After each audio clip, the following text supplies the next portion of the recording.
silhouette, cast an olive branch, cast an olive branch silhouette. Sunrise, sunset, cast an olive branch, cast an olive branch silhouette. Sunrise, sunset, cast an olive branch, cast an olive branch silhouette. Sunrise, sunset, cast an olive branch, cast an olive branch silhouette. Sunrise, sunset, cast an olive branch, cast an olive branch silhouette. Cast an olive branch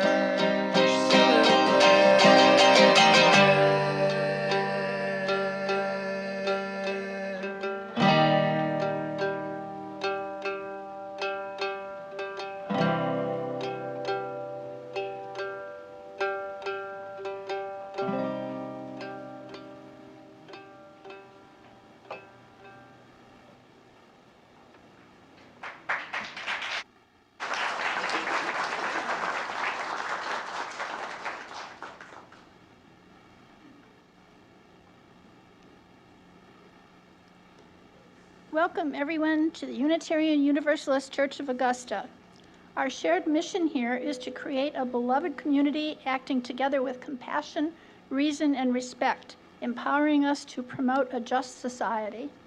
Here in the CSRA, we reside on the lands of the Westo people, the Savannah Shawnees, and UUCA peoples of the Muskogee Confederacy. My name is Dee Medley. My pronouns are she, her. I was the chair of the Ministerial Search Committee back sometime before time began, shortly after the end of the COVID lockdown, when we were trying to have a normal search where you bring numerous ministers in and you have them visit various churches and so forth.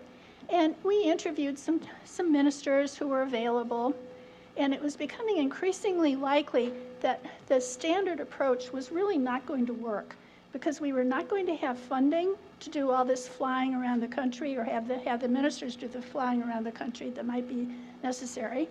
And there are just too many restrictions because we were still coming down off of COVID. We were still pretty much terrified that we might die at any moment. But in any case, we interviewed two or three of the 5 assigned to us, and there was one that we just loved. It was like instant. We knew immediately this was who we wanted to be our minister. And then we discovered that he really had other options. And the options in Augusta, Georgia are really not fabulous. We don't have a lot of money. We aren't a big city. We don't have bright lights and, all this kind of thing. And so I called the person at the UUA who was in charge of all of this for us. And I said, Christine, I'm afraid we're not going to get anybody. And she said, no, don't worry, we'll find somebody for you. And then a miracle occurred. He chose us. Of the options that he had around the country from different churches, exciting churches, more money, whatever, I don't know what all they might have offered him, but we could offer him us, and he chose us. So we are, believe me, still beyond thrilled. So now, may this service, this tradition, this ritual of installation begin. We could not be more excited.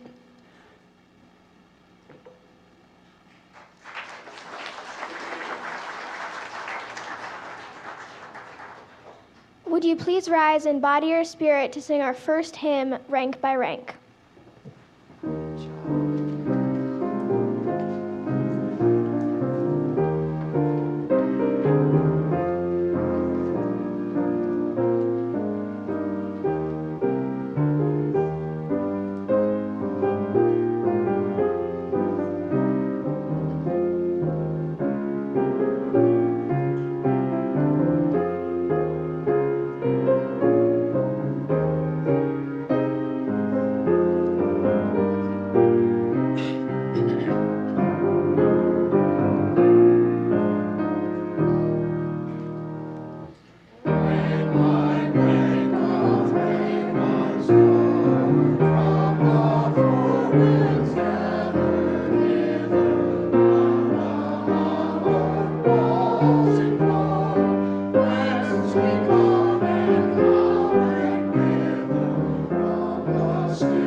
Hi, it's good to see you all.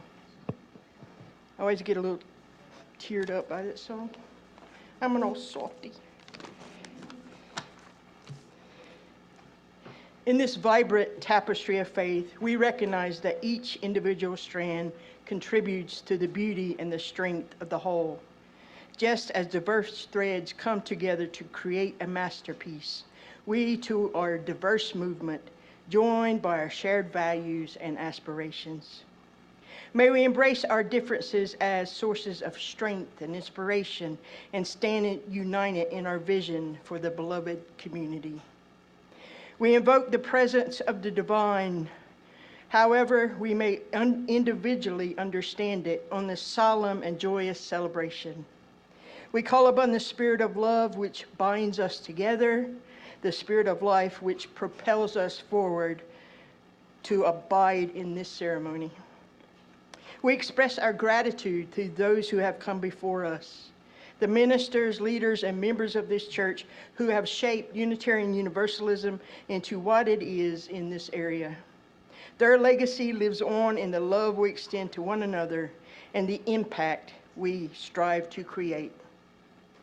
The installation ceremony is a time-honored tradition of Unitarian Universalism, handed down through generations, honed and tweaked to represent our theology as we have grown. It is truly an honor to be here to witness this most wonderful event in the life of this congregation. The effects of this event and Nick's presence in this area have blessed many of us already, and we hope that it will continue to do so for decades to come.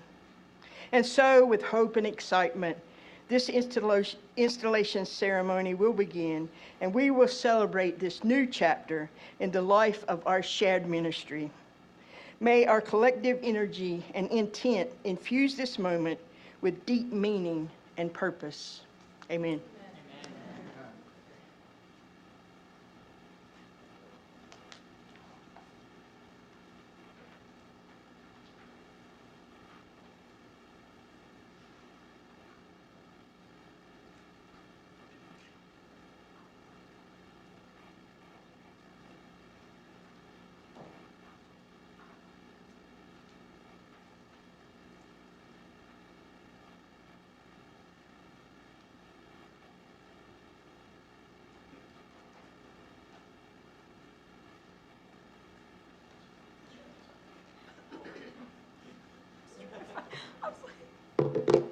Sorry. No? Okay, that's fine. Hello. Hello. I'm Abigail, and this is Fox and Rowan. And in fact, Rowan was in my belly when we were when I was on the search committee for Reverend Nick, so I'm very glad. Or he had just been born. I don't know. Time flies. All right. Chalice lighting. We light our chalice this morning in spirit of gratitude, thankful for the past 2 years of ministerial service to this church and the years ahead, for celebrations of life and death, dedications and communions, for leading worship, grounding our congregation in spiritual practice, helping us to navigate the wonders and stresses of this world, and make sense of good times and bad. Thank you for being a leader, a comforter, and a friend. Thankful for us choosing you and you choosing us every day as our minister. Thank you.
Greetings and good afternoon. I'm the Reverend Byron Tyler Coles, a member of your congregational life staff team in the Southern region, and I bring you greetings and blessings on behalf of all of your sibling congregations across the American South, the Caribbean, and Northern Mexico. This is a holy and sacred moment, a moment worthy of celebrating as a minister and a congregation. As faithful people unite in covenant to do the holy work of creating the beloved community on earth as it is in heaven. These are not easy times, for the truth is times have never been easy. But with and for one another, you can change the world with your acts of love, justice, mercy, and care. Dear ones, as you embark on this journey of shared ministry, let your covenant guide you. Let your mission ground you, and let your vision for the world be what inspires you in all of the joys and glad tidings to come, and the sorrow and the frustration. As a faithful community, you are particularly poised in this moment to do good and mighty and holy things. And we, us, believe in you. Again, thank you so much for continuing to be faithful leaders in Georgia and in the region and across the world. Again, blessings and congratulations.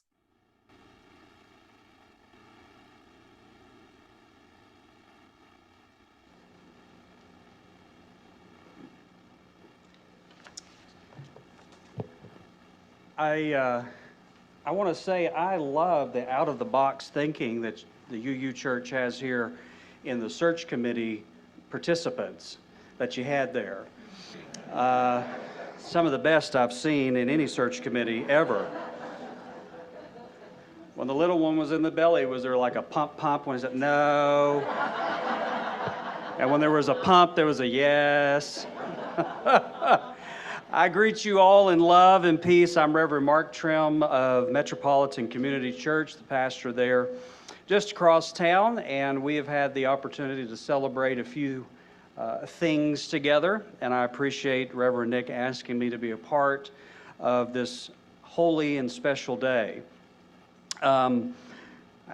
He sent me over one word and not much direction other than 2 minutes. And for a minister, that can be pretty deadly and dangerous, mainly because I just have one word. It's like, okay, all right.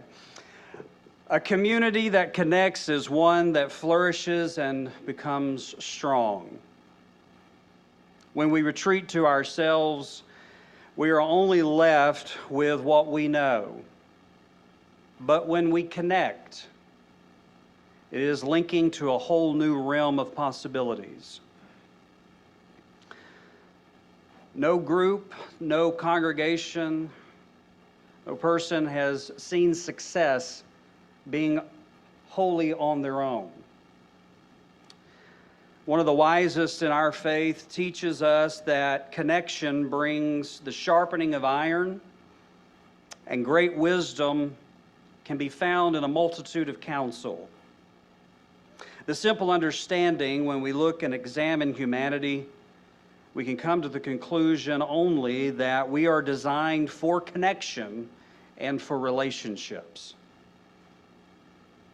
I need it. We need it. We desire it, whether we are outward thinking individuals or like myself, we enjoy our alone time.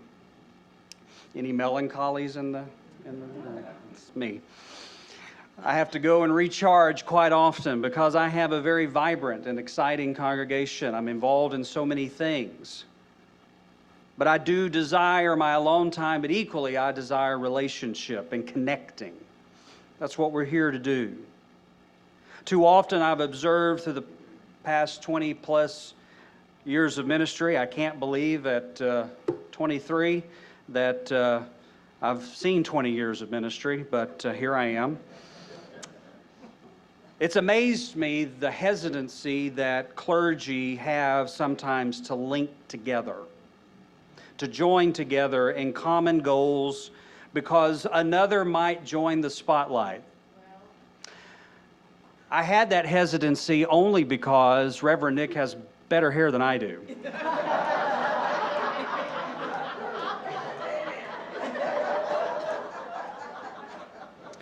When he came for World AIDS Day at MCC, I thought I'm going to lose half my congregation with that hair.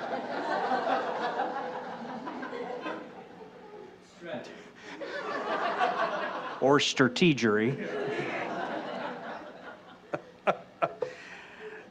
This comes, of course, in that hesitancy from fear and insecurity, not knowing and understanding who they are, their call and their purpose, and their role in the vast community.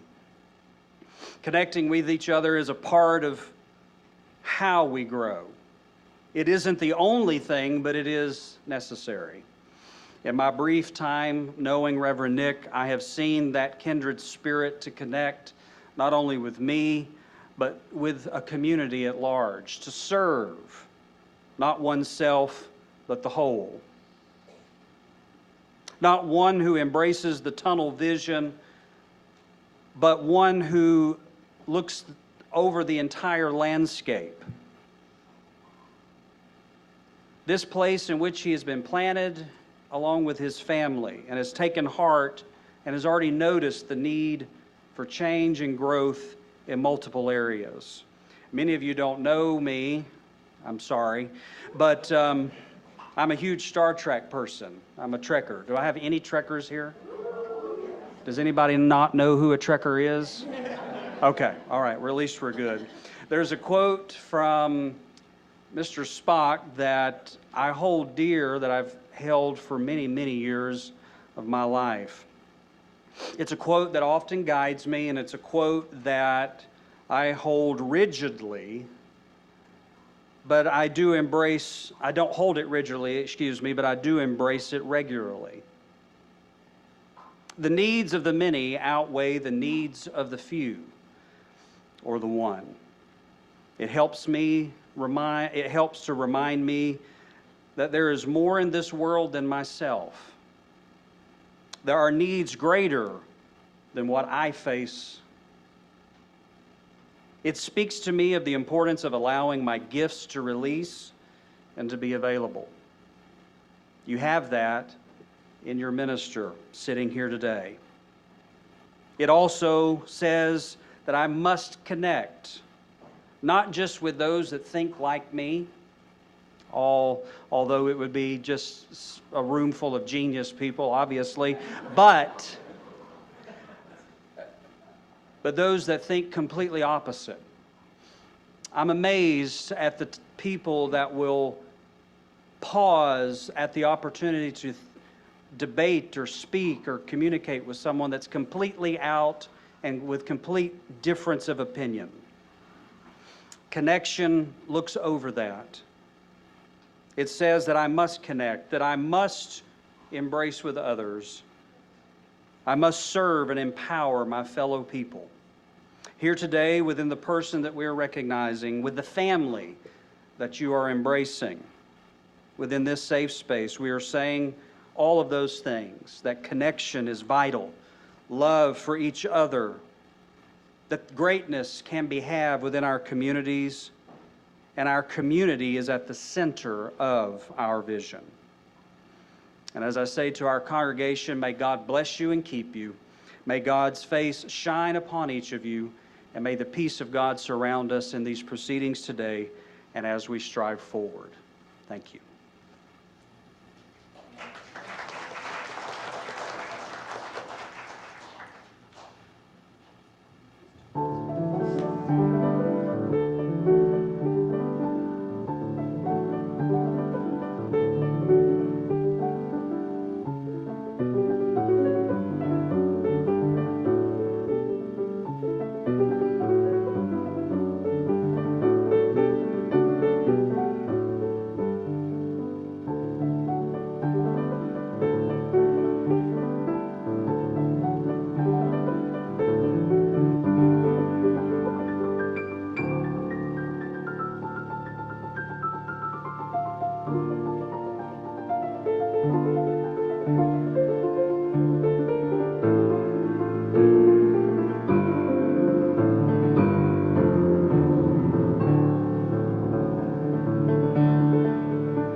Greetings. My name is Jezibell Shelton Biggs. I'm a queer, light-skinned, BIPOC, non-binary person of color, and I use they/them pronouns.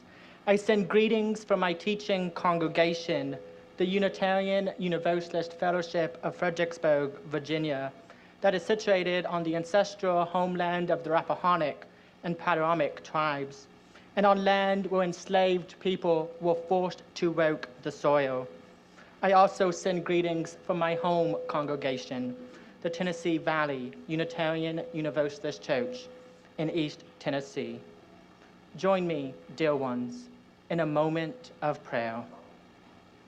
Spirit of life, of love, Holy One known by many and no names at all, one of great mystery and wonder, Yahweh, Allah, Jehovah, God, we invite you into this sacred space set apart by love and care.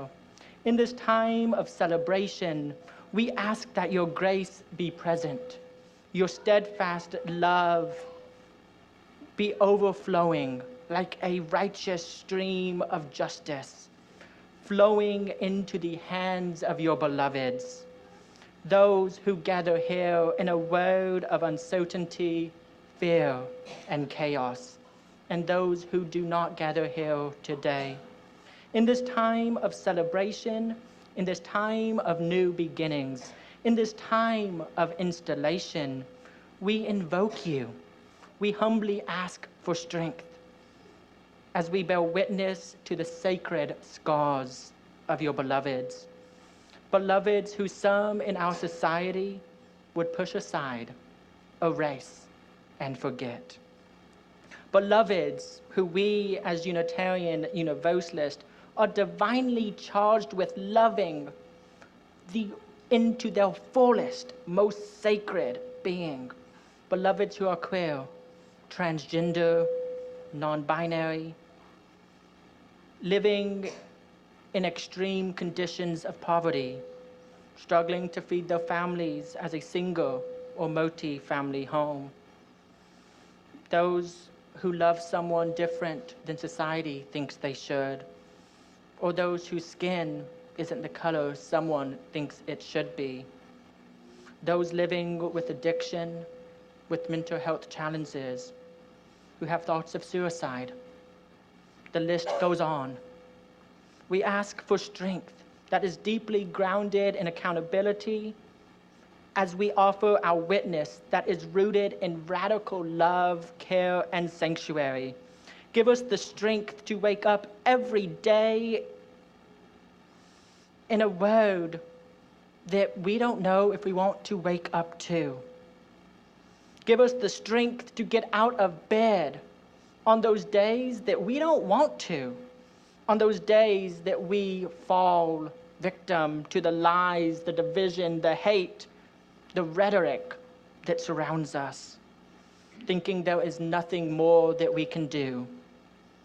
Restore within us a sense of childhood, wonder, love, grace, and compassion. We ask that you journey with us, that you remind us of our worth, of our dignity, and of the worth and dignity of others when we forget its inherent universal nature. Yahweh, Allah, Jehovah, God, we ask that you always be challenging us to do better, to be better than we were the day before, to trust ourselves and each other, for we cannot heal the world alone. We know that in the cracks is where the light gets in, and that as light pours in, scars of pain transform into sacred ones. Spirit, Yahweh, Allah, God, Holy One, great mystery and wonder, if you are out there, if you are listening, come on to us. Sing in our hearts all the stirrings of compassion, blow in the wind and rise in the sea, moving in the hand, giving life the shape of justice. Spirit of life, come unto us, hold us close, as wings shall set us free. May it be so.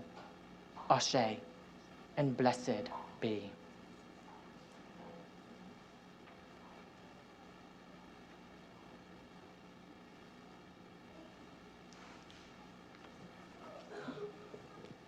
Good afternoon.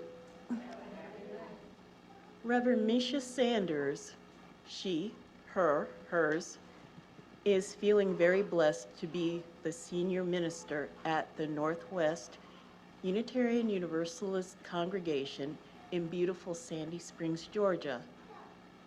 She is a fiery preacher of the good news of Unitarian Universalism and believes that the whole world is built and rebuilt by the stories we tell ourselves and each other. Please welcome Reverend Sanders.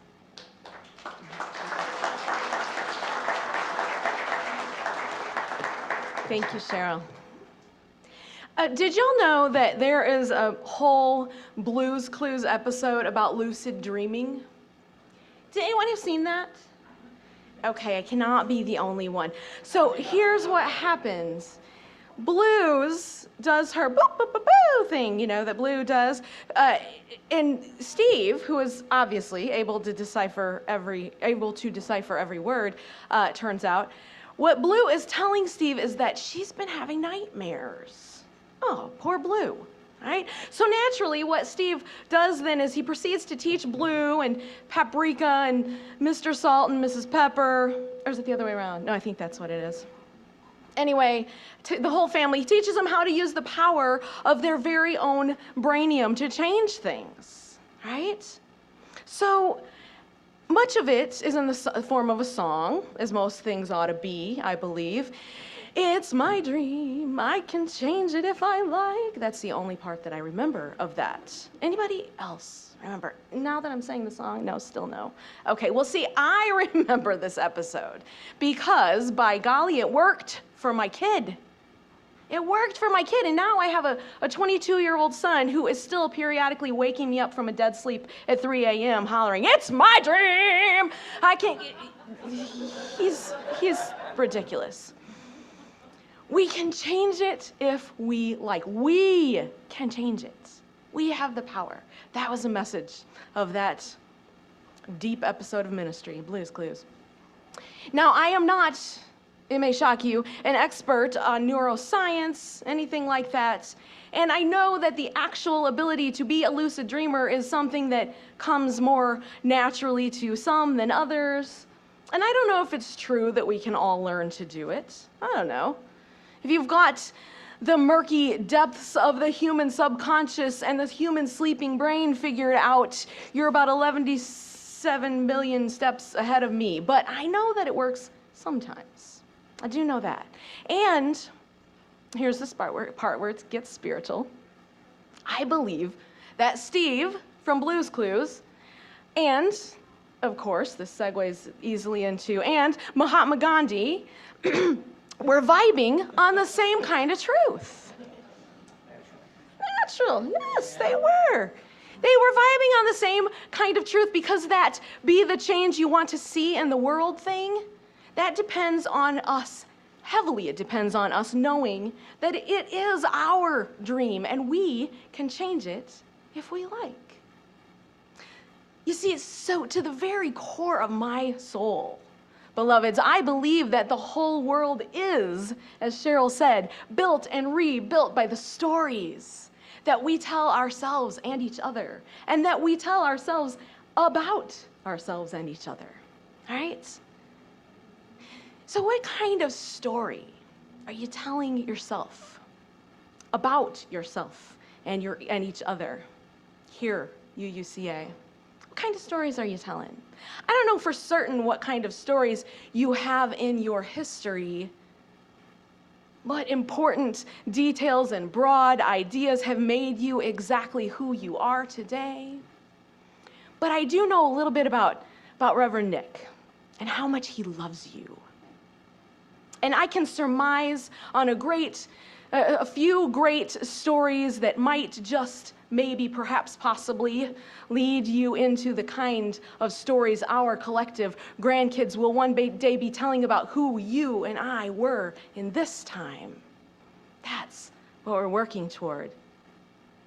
So there is an old story that has shaped my spiritual path. And since I'm up here with the microphone, I'm going to tell it to you. So who I am a skeptical theist on a good day, an agnostic on all the days, and a lover of praying, especially when I'm really mad at a God that I may or may not believe in. And as some of you already do know, I came out of a fire and brimstone Pentecostal tradition that taught me a whole heap of things that I do not believe anymore. About what this particular story I'm fixing to tell you meant. Spoiler alert, this is the story of the day of Pentecost, a story from the Christian Bible. And I am fully aware that I am preaching to a beloved body of believers in all kinds of very different things, because that's a pretty easy assumption to make in Unitarian Universalism. Yeah. But I believe that it is no accident nor incidental detail of my particular calling that I am a former United Pentecostal. And it is also no small thing and no lightly made choice that Unitarian Universalism is unabashedly the beloved faith of my grown-up soul. There are glorious tentacles of Pentecostalism wrapped all around my Unitarian Universalism. I'm gonna warn you.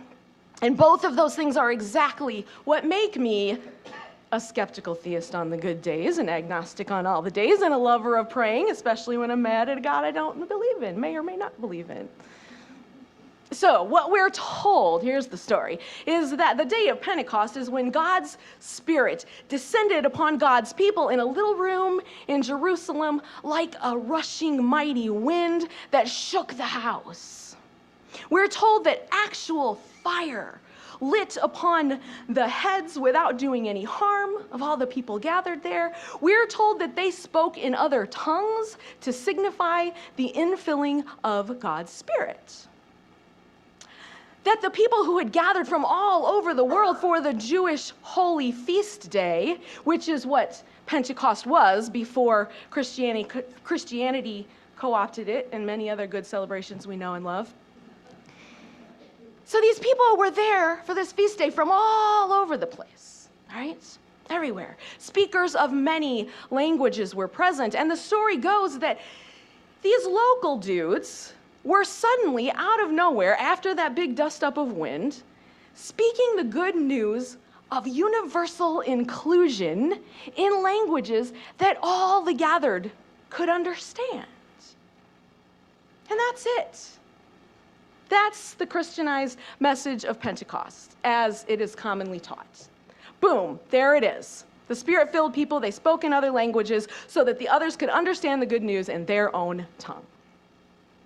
Now, I know that some of you who are here to celebrate Nick are feeling fidgety and you'd rather be somewhere on a racquetball court or something, I don't know, something other than sitting in a church, and that is totally cool. Thanks for coming. Please come again. And I know that the Pentecost story is too much suspension of disbelief for most of us, including and especially me. I know also that we know that sacred texts are generally not in the nonfiction take this literally genre anyway. I know that there are possibly many other deep metaphorical meanings that have been completely lost on us through the translations and cultural shifts over time, over the millennia since this story first was written down. But I also know that to me, there is no other religion-based story that is more Unitarian Universalist than this one. And no better origin story for building and rebuilding a story of a world that looks like being the change we want to see. And I'll tell you exactly why. Here is what being a Unitarian Universalist raised in Pentecostalism means to me. Roddy, can you hand me my water bottle, please? This ain't a part of the sermon, I just need water. Here's what it means to me. It means that I get to have in my cultural canon of sacred stories, besides all those Trek stories that are apparently in your canon, right? I get to have in my cultural canon of sacred stories a tale of the most diverse group of people imaginable, assembled for a celebration, a group of which had gathered specifically to listen for ways in which they could do the greatest amount of good for the most people. And in a time of major leadership transition, when Spirit unexpectedly and unceremoniously showed up and showed out and showed them that they could celebrate common ground through diversity, not in spite of it. Wow.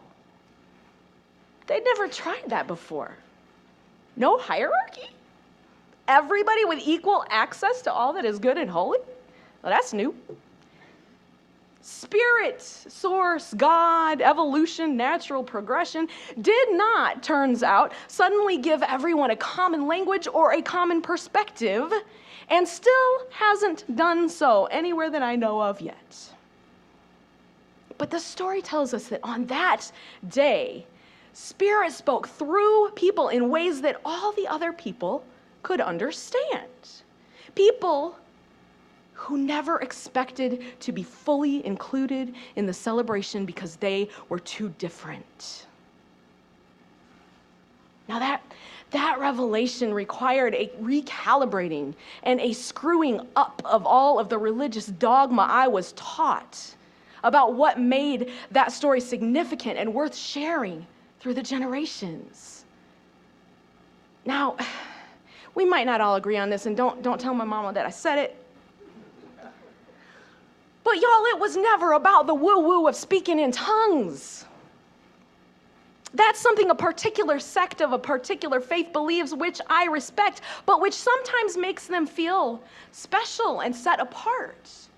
And beloveds, that is exactly the opposite of the whole dang point. It was and is about speaking clearly and deliberately in ways that draw people in and include us all. We here in Unitarian Universalism often speak of spirit of life, which we use as sort of a placeholder for the source that each of us would identify very, very differently. There are as many opinions about that spirit here as there are people hearing this message. Probably more, actually, because I have several working definitions depending on my mood. But if the infilling of the Spirit is anything at all, anything real at all, it must be about nothing less than radical inclusion and saying the things that we believe matter in ways that people can understand. And so this, I believe, is the true call of the story, the lucid dream of Pentecost. We, believers in covenant, not creed, atheists, theists, and everyone who rightly makes up their own definition of what is holy, if we are to believe that full inclusion of all who want to know what we have to offer is a worthwhile goal,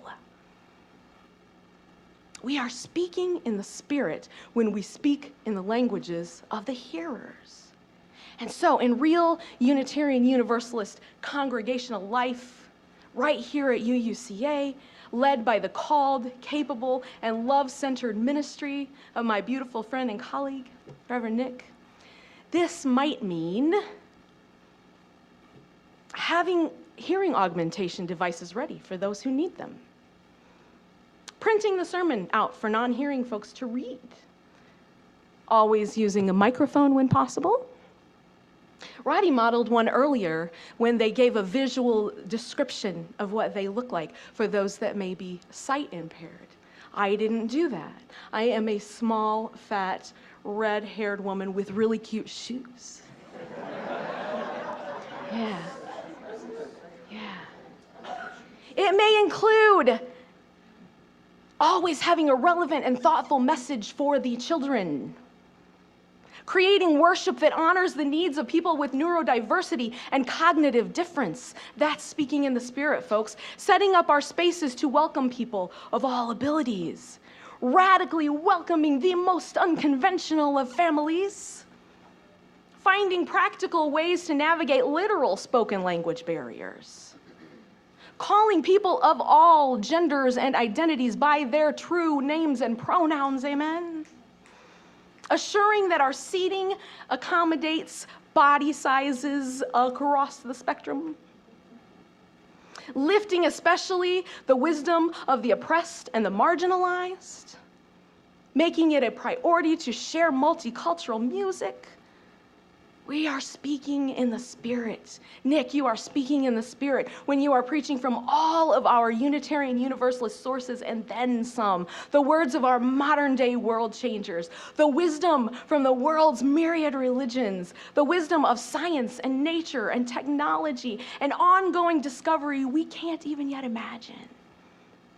We are speaking in the Spirit when we say loud and clear that Black lives matter. When we proclaim that no human is illegal. When we insist on non-binary language about gender and non-ableist language about ways of being in the songs we sing and the words we share. We are speaking in the Spirit when we say nothing at all because it is time for someone who has been too long marginalized to have the mic and it's time for us to shut up. Preaching to myself now, stepping on my toes in these cute shoes. That's it, Reverend Nick, that is all I know about this business of speaking in the Spirit. That's it, that's all I got. Tongues of fire, indeed. The metaphor of fiery communication is significant to me, partly because of what fire can do, Nick. Out of control, tongues of fire kill and destroy. Deliberate, tended tongues of fire can burn away the dross and leave behind only the strong and precious things of value. Tongues of fire light the chalices that are really a metaphor for our own bodies, after all. We are the tended, welcoming fire. We are the radical welcome. And our words have the power to strengthen or to destroy. As renowned theologian, hang on a second. As renowned theologian and super cutie Jason Mraz admonishes the church, you know it's up to us to make it all up. So what you making up? I can make it up that you can be loved no matter what. I believe that. I believe that about you, UUCA. I believe that about you, Nick. May we strive to be fluent, or at least conversational, in the languages that allow other people to build and rebuild their own lives and their own communities by the stories we tell ourselves and each other. May we strive to be fluent, or at least conversational, in the languages of naturalism, Judaism, atheism, Christianity, humanism, Islam, paganism, and all of the other faith languages that are always at some point right here among us as perfectly valid and wonderful ways of being Unitarian Universalists together.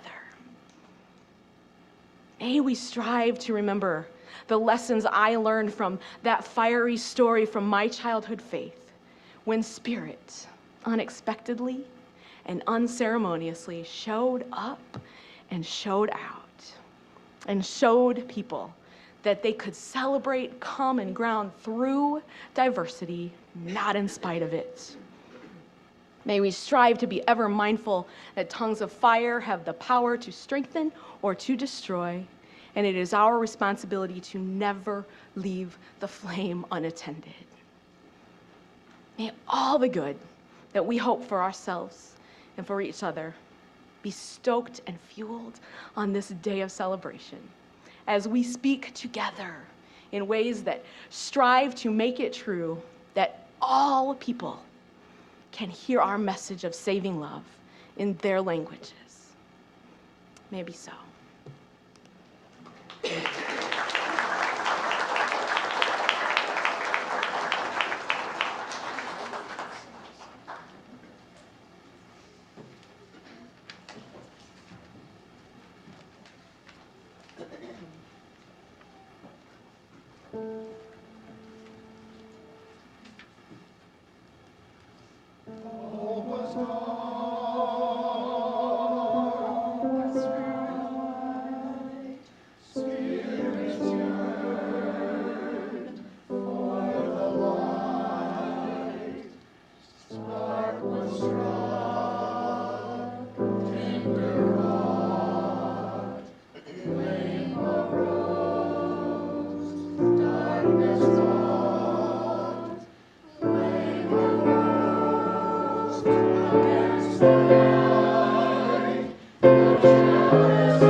Would the congregation please rise and body your spirit as we now begin the act of installation?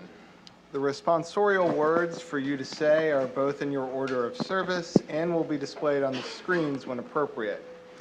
Folks joining us by Zoom can feel free to speak them too, but we ask you to remain muted.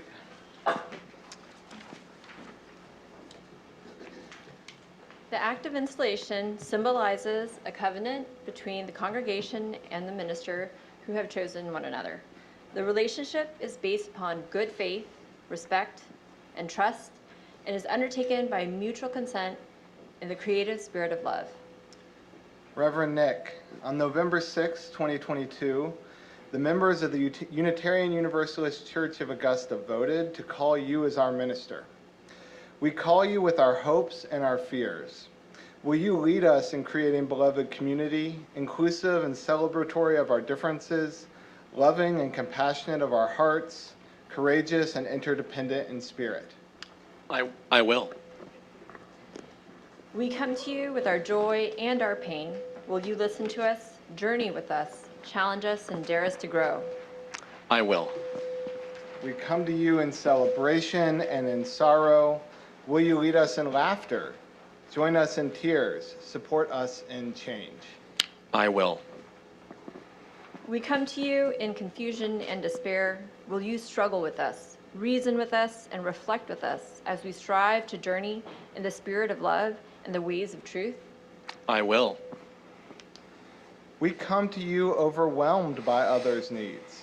Will you keep us in touch with their pain and their worthiness, bringing us renewal to keep on our way? I will. We come here, children, through elders, sometimes not knowing why we are here. Will you guide us, care for us, create and play with us? Will you challenge us to stretch and transform? I will. We come here seeking nourishment for our troubled spirits. Will you point out the rainbows, show us the sacred, and inspire us to sing? I will. Will you share with us the joy and the rapture and the toil and the pain of a word-bringing ministry? Will you join with us as a beacon of love and justice? I will. These are awesome responsibilities you undertake this day. We ask you to search your heart once again. Do you really mean it? I do. Joyfully, I do. So joyfully. Now it's my turn. I come to lead, but you are leaders too. I come to inspire, but you have vision too. I come with gifts, but you bring talents, oh so many talents too. Will you join with me in welcoming all to our table? We will. Will you work with me to actively love our neighbors, to meet them where they are and be in solidarity with their bodies, their hearts, their lives? We will. Will you work with me and with one another when our faith is shaken and our spirits low? We will. Will you share your talents and your gifts? We will. To the youth and children with us today, will you help and challenge me and all the adults here to stretch and transform just as you do? Will you guide all of us and remind us that play isn't just for you? We will. Will you point out the rainbows, show all of us the sacred, and inspire us all to sing? We will.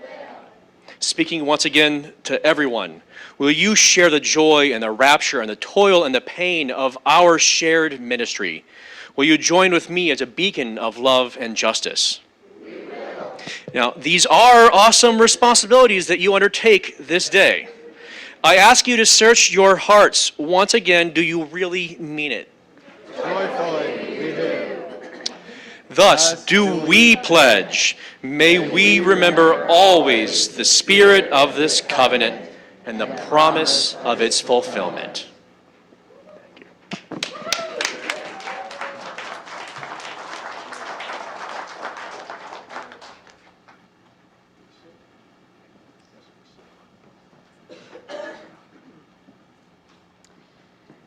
And in a moment, I'm going to move this chalice over so that we can inhabit this space together with our bodies and with our commitments of love running through our hands. I'm the Reverend Christina Branham Martin, and I come to you from the Emerson Unitarian Universalist congregation in Marietta, Georgia. It is a joy to be together with you and to celebrate my friend and colleague, Reverend Nick Filzen. We are here to do an ancient ritual, the ritual of the laying on of the hands.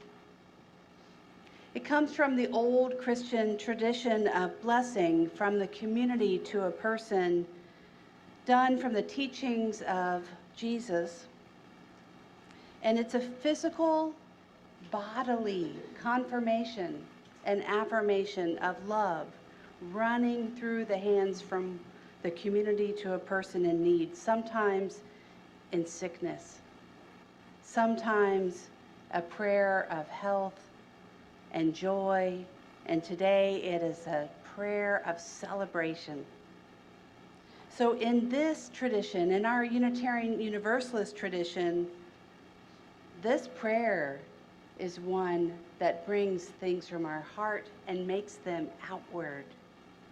And we know that today we are blessing the shared ministry that you have all just committed to together. So we're here to celebrate Nick and Nick's family and his place here. And we're here to celebrate all of you doing this together.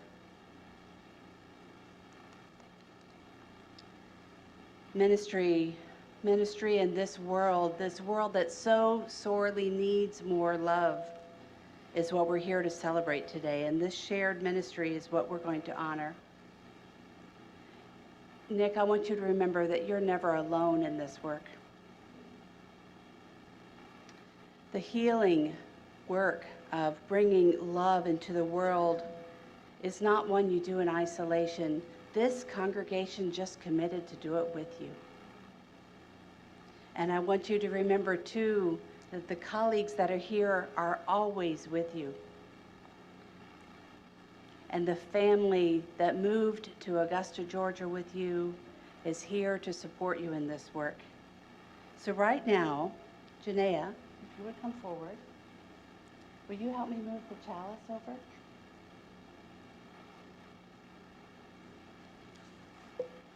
And if I may, I'm going to switch over to the handheld, okay? Is it on? Okay. Noah and Charlie, are you in the room? Come on up. Hey, Charlie, come on. Nick, would you come up with your family? And I'm going to stand to the side.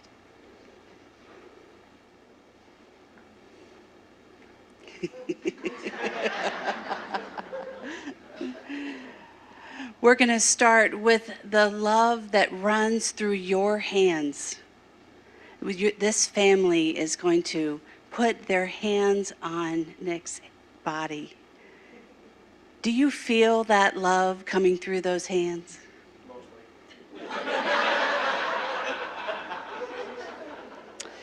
Cheryl, come on up and add your love to this circle. And Barb, chosen family, please come on up. Yes, come on, Barb. Yes. Thank you. If you're a member of the Board of Trustees, I want you to come up too. This is your shared ministry too. I see a few people coming forward. You are an essential leadership part of this ministry, and this blessing is for Nick and for all who bring this congregation to life. And the colleagues that have gathered, what I want you to do is do something a little different perhaps than coming forward right now. I want you to surround this room with your bodies and with your spirit of support.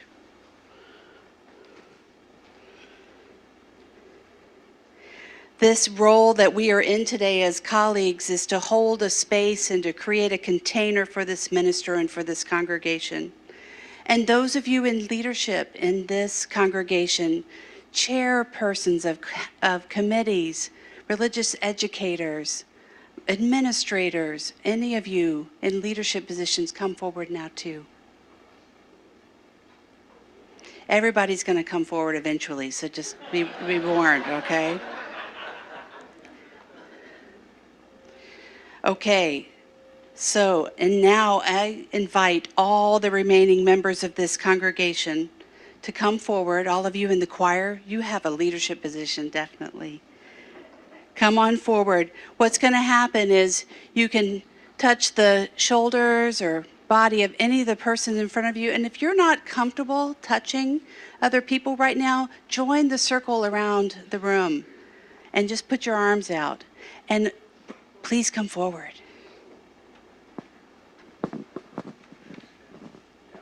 Come on up.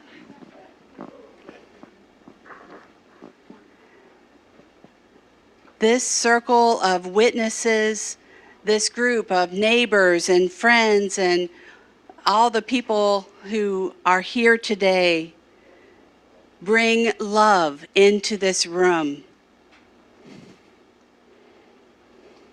What I see on Nick's face right now is an acknowledgement of the love in this room.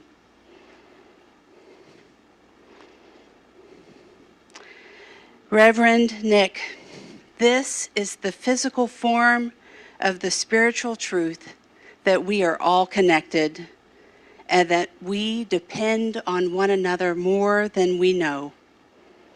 And if we have learned anything through these years of surviving a pandemic, we have learned about interdependence. Our illusions of separateness have been revealed. There is no going back, and we are in this together, like it or not, no other way. We are needing each other here in this day, and we honor this. Reverend Nick, you are enough. You are enough for this congregation in leadership and in all of your full humanity. And Augusta Unitarian Universalist Church, you are enough. And not just barely, you are abundant in love, and it is radiating out here today. We're going to close with prayer. Reverend Nick, we pray that you always know that you are enough all by yourself, and may you never, ever have to prove it. May you never forget the great cloud of witnesses that has your back. And you know what? You've got our phone numbers. Augusta UU Church, may you always know that you are a group of strong leaders and supporters of each other, and that there is a place for you to rest and be fed and to be ministered to, and that this room full of love as we feel it, know that your love is here to change the world. May it be so. Amen. Ashe, and blessed be. You may be seated.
Let's all take a deep breath. Breathe in and breathe out. Greetings from Holston Valley Unitarian Universalist Church in Gray, Tennessee, home of the Cherokee and the Yuchi people. The Smoky Mountains send their love. I am the Reverend Tiffany Sapp, and my pronouns are she and her. Reverend Nick, do you really mean it? Joyfully. Yeah, you do. Embrace this moment, this commitment, this celebration, this sacred transformation. You and this community of the Unitarian Universalist Church of Augusta have been co-creating and co-laboring for years already. Today, that work, these connections are affirmed and deepened, and at the center of it all is love. Love is the center of your shared ministry. Love is the center of this community. This place here is a growing center of love in Augusta, Georgia, an interconnected web radiating out. Your calling is not just to these people here today, but also to this place, Augusta, to the plants and the animals that dwell here, to the land that nurtures and supports us all, to the people who dwell and labor in the circles surrounding this church, to the margins and the marginalized, to those who have never even ever set foot in this building, this center of love. Embrace the aspects of ministry that are just love in disguise: justice, curiosity, accountability, creativity, boundaries, laughter, moving chairs around, inviting other people to the ministry of moving chairs around. You are called to this place and these people, and it is love that is calling. Keep listening to love's voice in the questions of children, in the tears of your leaders, the needs of the community, the inspirations of your heart, the chirping of katydids at night, and the vibrations of cicadas in the midday sun. Love speaks through it all. Remember, as my colleague so well said already, you are not alone in this work. Look around you. Colleagues near and far, family, friends, and a church elated to be sharing ministry with you. You'll find new allies along the way too, ones that you might not even be able to imagine in this moment. The people of Augusta are in need of your ministry. The people of Augusta are in need of the Unitarian Universalist Church of Augusta's ministry. And you all here need the ministry of Greater Augusta too, because it's always reciprocal, isn't it?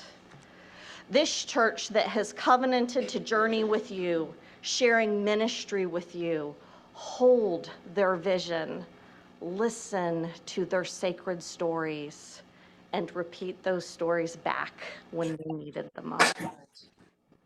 With diligence, you are planting a forest. Time. Bless you. Bless you. Allow yourself the joy of watching those seeds sprout and take root. Plant seeds just for you too.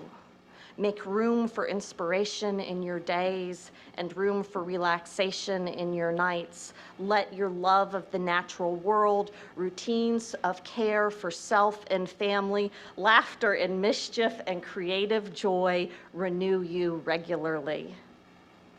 Simple, right? I'm not charging you with much, just the fullness of multifaceted ministry. Leading and caring, inspiring and challenging within these walls and without, all while bringing your own spirit to deep renewal whenever possible. You know, no big deal, not much. Find your day off and keep it. Guard it jealously. Thank you. a ministry so multifaceted can trick us into pulling ourselves into a million directions when everything seems so very important. But the sacred rhythm of expanding out and returning to center will sustain you. The center that is always calling us back and grounding us. The center that is love. May your shared ministry be blessed and be a blessing to all the circles that spiral out from this place. Blessed be, and amen.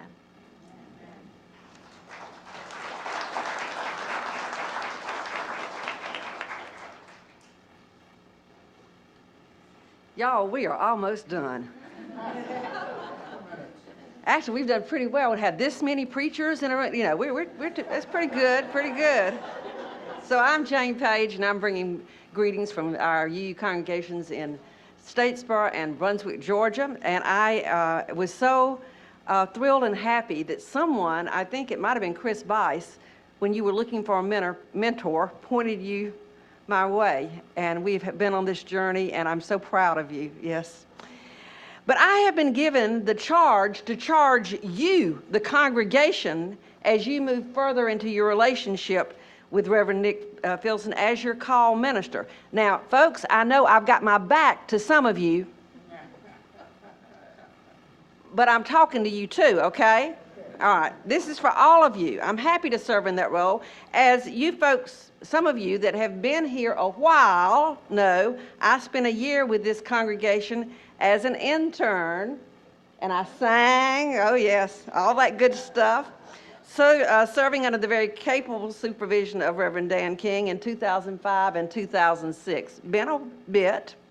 And I am wearing the stole that you gave me, this congregation gave me, when I was here as I left, in honor of that time and love for you. I did come to know and love this congregation, and lo and behold, I am happy to see that some of you are still here. Whew. And before I took on the Brunswick Church, in addition to the Statesboro Church, I had some free Sundays and would come back and guest preach here sometimes when your pulpit was open. And even since then, I've continued to keep up with you on your journey all the way to this day. That journey has included several other ministers, some interim and a couple that you called. When I first met Nick and heard he was going to be here, initially as a contract, but hopefully leading to your calling him, I prayed, or did some kind of summoning, to the power, whatever powers there be, that you would call this minister and he would have a successful minister that lasted a good spell. You deserve it, and he does too. I could see that he was talented, energetic, creative, and yet pretty humble for a minister, And I said, I think that will work. And I'm so glad you've already been able to witness his ministry for 2 years. I am really glad that UUA now allows this kind of possibility. So many times ministers are called, and neither they nor the congregation really know what they're getting into, right? It's more like speed dating for a week and then getting married. And you wake up and say, who is this person in my bed? But you all know for sure what you're getting, and so does Reverend Nick, and I would say you are both very lucky to have one another. My charge for you must be a little different than that for a charge for a congregation installing their brand new minister that they don't know, but I still want to lift up one important point that I would lift up for you for working with any minister, brand new or not. And that is to be open to change, to transformation. That really became obvious to us, of course, during the pandemic. And the pandemic may or may not be over. But the need for change and transformation should never end, should never end. I'm glad that our proposed UU values include the words transformation as one of those we especially lift up. Darwin made it clear that the organisms that survived and thrived were the ones that could adapt. And this is true for our congregations. It may be time for us to grow some appendages and be able to move out of that comfortable pool that we've been swimming in and see that there is much more for us to do on the land as well. Now, we can still jump back in the water for a swim, but we need to evolve and move forward to survive. Reverend Nick is ready to do this for himself and to provide good leadership for you as well. So here's my primary charge. Let's move onward and upward, as the old Unitarians used to say. Onward and upward. In addition, I've decided to share 3 charges that Reverend Bill Phillips gave to the Brunswick Church when they installed me, because they're easy to remember and they lift us up. These charges are: pay up. 1, pay up. 2, show up. And 3, rise up. First, pay up. The ministry of this church is vitally important, and you need to realize that and pay your minister well. Now, very often we ministers don't stand up for ourselves. We put ourselves last and we speak up instead for everything else that needs funding. We're kind of like our mamas were when we said, well, just give me the chicken neck, you know. Did your mama do that? I like the chicken neck, you know. Want everybody else to have the good parts. But that's not right. No. Now, I don't say this to my own congregations, but I will say it to you. If you want to keep good ministers, you need to pay them well. Reverend Nick is a great minister. He's worthy. That means he's worth a lot. Make sure you recognize that at budget time, and if you're out to eat with him, you might want to pick up his tab. Now, that's pay up. The second one is show up. Don't be looking around to see what the topic is in the newsletter to see if it's something you might want to hear about. We put so much time and efforts into preparing something that we think will be meaningful to you, and we need for you to show up on Sunday mornings. Even if it's not something you especially care to hear about. There are other members of the congregation who need you. They need to see you smiling there for them. I will. Joyfully, I do. This congregation, I know y'all, and I know where you are. You are in a unique position to make a difference in yourselves, this community, and the world. But you must show up at worship and other activities. And last, rise up. Now, I'll quickly add that I know we can't all physically stand, but you can all rise up in body or spirit and rise up in your voice wherever you are. If ever we needed to pay heed to our UU hymn, once to every soul and nation, folks, it's now. Now. If you remember some of the words say, once to every soul and nation comes the moment to decide in the strife of truth with falsehood for the good or evil side. We got to be there. Now's the time to rise up for truth, for equity, for justice, and for peace. Reverend Nick is out there with you all in the community doing just that. You need to have his back and side with love. And I know you have been, and I know you'll continue to do it. So in addition to your openness for transformation, just remember those 3 other charges. Remember what they are? Say it with me. Pay up, show up, rise up. You do this, and your shared ministry will soar up, onward and upwards. Up you yours. May it be so.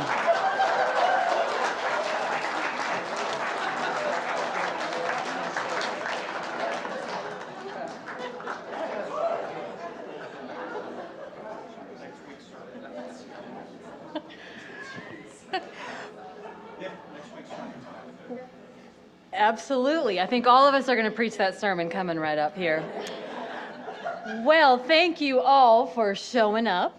You did that part. You all are going to rise up, I know it. And now is your first opportunity in this called ministry to pay up. So here we go. One of the reasons that so many of us colleagues, ministers, prioritize coming to events such as this is that ministry can be a bizarre and wonderful and lonely calling. And so we come here to remind ourselves that we are not doing this in isolation. You don't think it's bizarre? What is that? No, I know, they don't tell you, so I'm telling you. I'm sorry, Nick, it's a little bizarre. But we come here today at times such as this to remind ourselves and one another that we're not doing this alone, that we're in this together. We are serving the same movement, building up the same beloved community. And so I thank you for inviting me here today. I didn't say it earlier, but my name is Reverend Rebecca Hines, and I serve the Unitarian Church in Charleston, South Carolina. And so I bring you greetings from the Low Country and from those of us who are building up the beloved community there. All of us are here to surround Nick and you all with love and support, and let us take this chance now to make good on our promises to continue to support this ministry wherever it goes, however it goes. One of the ways that we can do this is by resourcing one another and resourcing the Living Tradition Fund. The Living Tradition Fund was established to serve as a lifeline for religious professionals serving our faith who may find themselves dealing with extraordinary circumstances and life challenges. It provides need-based scholarships for theological students, student loan relief, and emergency assistance grants when health issues, family crises, unemployment, and other unexpected challenges arise. I have personally benefited from the Living Tradition Fund on a few occasions, and I am thrilled every time I learn that the fund has supported one of us through a major life crisis or financial emergency. Beloveds, colleagues, we don't do this alone. Let us go forward together. We commit to mutual care and to being love in action. Let us give generously now to the Living Tradition Fund. Let us invest in one another and the health of our collected movement. I believe the ushers will circulate now to collect the offering.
Thank you so much for your generosity.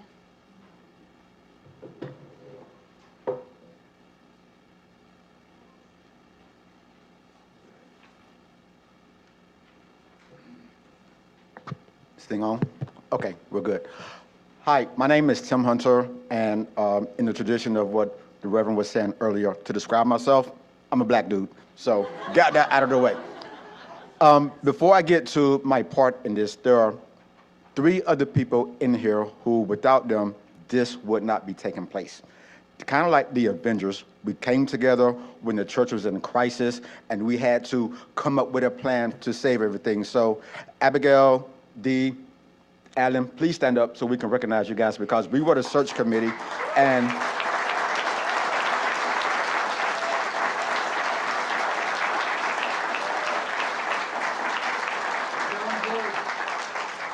to continue on with the Avengers theme, it could have been any other combination of people, and it could have been a different timeline, and we wouldn't have Reverend Nick here. So we were the people that were there at the right time. We had our crisis, we had our civil war, and it was some tough times, but we ended up with what was right for us. So thank you guys for serving so much, because we got the person that was perfect for us. Okay, so now I will get to my part. When I was a kid growing up, I hated going to church. God was a scary dude. He was always watching, and everything you did was wrong. So I hated on Sundays going to hear how terrible of a person I was and just how life was just sucking. But there were 3 times a year that I did really enjoy going to church. Pastor's anniversary, choir anniversary, and the church anniversary. Now, the reason that I liked those times were very, very simple, because there was going to be food. Yes. Oh, yeah. So, yeah, it was going to be food. And I'm not talking about, like, basic food. I'm talking about a real spread. The deacon board would sometimes be up all night smoking a hog. Sorry for my vegans and vegetarians, but I'm from Statesboro, so that's how we got down. Oh, there we go. Sometimes, you know, one of the church sisters would be in church baking up macaroni and cheese, and then when you came to church that day, you would smell it, and your stomach would be grumbling, and you'd be like, oh my goodness. But service would go on for 4 to 5 hours. But if you could just hold on just a little bit, you knew that at the end of the service, it was going to be worth it, and you're going to have an awesome, awesome meal. So while we might not have any of Sister Washington's fried chicken in the back, we do have a pretty good spread. So in the spirit of the old-time Southern churches where I grew up at, in the spirit of our new UU tradition, at least for me, in the spirit of community, in the spirit of fellowship, in the spirit of celebration of us as a church, we ask that you join us for food and fellowship when this thing is done. Thank you very much.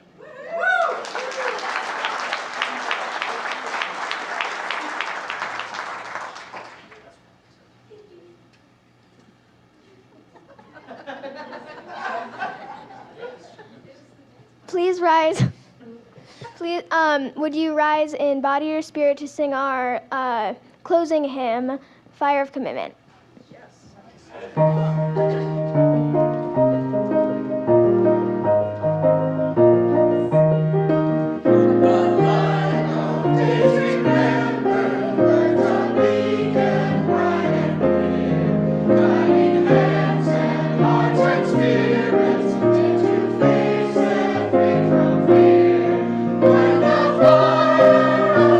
commitment, sets our mind and soul ablaze.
Y'all can remain up if you'd like, in body or spirit, as beautifully said by my kid, Noah. Before offering the closing benediction for today, extinguishing our chalice and heading to that reception full of tasty food, I want to express my deepest gratitude once again to everyone who was involved in the creation and planning and implementation of this important ritual. Many of the folks involved are already mentioned in your order of service, especially on that back page. I want to amplify those bits of gratitude, but I want to draw special attention to a few names. First, let's give it up for Wilder Things Than Us.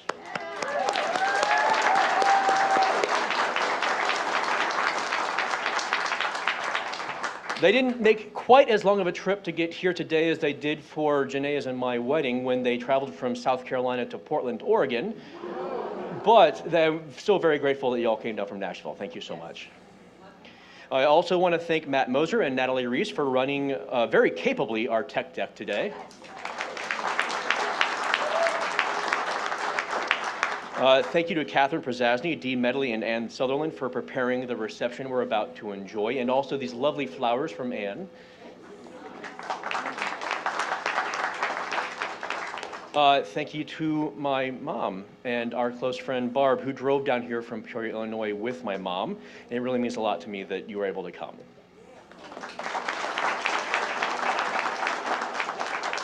And of course, thank you to all of my colleagues who traveled here from near and far, some of whom from very long distances, to make today extra special, extra whole, extra holy. Shaping this whole and holy moment of worth has been one big model of interdependent shared ministry, a celebration of community unbound from borders, a collection of new stories to share among us as friends, as family, a story of beloved community. Bound together just a bit more firmly and artistically than a few hours ago. May we all continue to practice, model, live, create this ongoing story of beloved community. May we continue to celebrate and affirm our interdependent wholeness. May we continue to be the embodiment of love. And in that spirit, I love you, and there's nothing you can do about it.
Amen.